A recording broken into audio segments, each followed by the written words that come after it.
Assalamualaikum warahmatullahi wabarakatuh. Perkenalkan, nama saya Nindya Gita Fahira dengan NIM 2111201027. Di sini saya akan mempresentasikan mengenai makalah saya dengan judul Seleksi Planlet Tebu Transgenik dengan Penambahan Antibiotik pada Media Tanam Murashige dan Skok.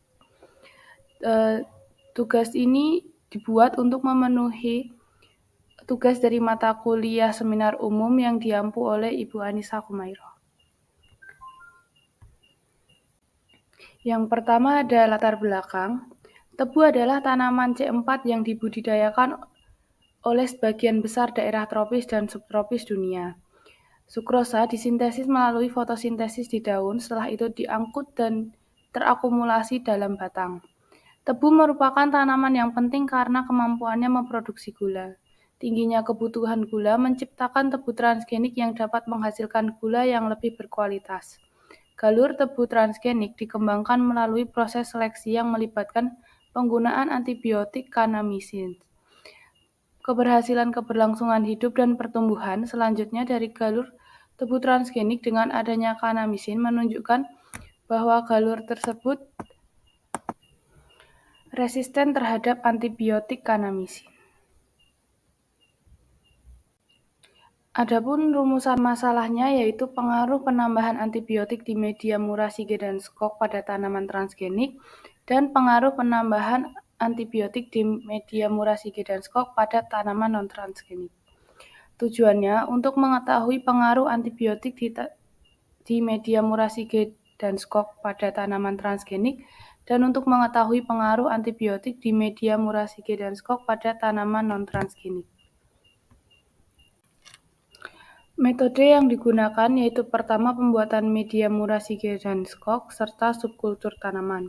Pembuatan media Murashige dan Skok meliputi dengan penambahan mikronutrien dan makronutrien, zat besi, vitamin, zat pengatur tumbuh seperti 2,4D, myoinositol, sukrosa, agar, dan pengatur pH. Yang kemudian dipanaskan serta langsung diautoklav atau disterilisasi. Setelah diautoklav baru ditambahkan antibiotik, karena antibiotik tidak bisa terkena panas. Setelah itu baru dituangkan kepada toples-toples sampel. Kemudian metode yang kedua yaitu subkultur tanaman atau perbanyakan tanaman, di mana planlet-planlet ditanam ke dalam media yang sudah dibuat, sehingga muncul anakan-anakan baru, dan anakan yang non-transgenik akan dengan sendirinya mati. Inilah hasil yang telah kita dapatkan. Untuk gambar pertama adalah gambar di mana subkultur pertama atau planet-planet ditanam pada media yang sudah dibuat. Untuk gambar kedua yang ada di bawah itu adalah sampel-sampel atau planet-planet yang mengalami albino. Dan setelah mengalami albino, planet-planet tersebut akan mengalami kematian.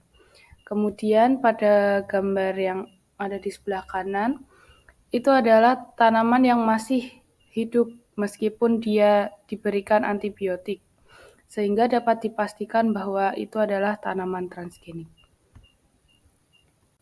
Masuk pada pembahasan, setelah pertumbuhan selama 3 minggu, tanaman-tanaman banyak yang berubah menjadi albino. Hal ini menunjukkan bahwa tanaman tersebut tidak resisten terhadap antibiotik, atau dapat dikatakan bahwa tanaman tersebut tidak terjadi transformasi tanaman, sehingga tanaman tersebut dinyatakan bukan tanaman transgenik. Kemudian sisa-sisa tanaman yang masih berwarna hijau dipindahkan ke media baru yang nantinya akan menghasilkan banyak anakan. Seperti yang dikatakan Anur dan kawan-kawan 2020, antibiotik berfungsi sebagai agen selektif dalam rekayasa genetika untuk meningkatkan pertumbuhan sel yang telah berhasil ditransformasikan dengan plasmid yang mengandung gen resistensi. Ketika tanaman terpapar antibiotik, efeknya tergantung pada jenis antibiotik dan dosisnya. Pada umumnya, antibiotik akan memiliki efek langsung pada tanaman karena mereka dirancang untuk mengganggu proses-proses khusus pada sel bakteri. Jadi kesimpulannya adalah antibiotik digunakan sebagai bahan seleksi pada pertumbuhan transformasi untuk membuktikan tanaman tersebut merupakan tanaman transgenik atau bukan, dengan dimasukkan pada media murasi G dan Skog. Tanaman yang non-transgenik akan berubah menjadi albino yang kemudian mati, sedangkan tanaman transgenik akan tetap hijau dan bertumbuh. Hal ini karena tanaman transgenik memang seharusnya resisten terhadap antibiotik.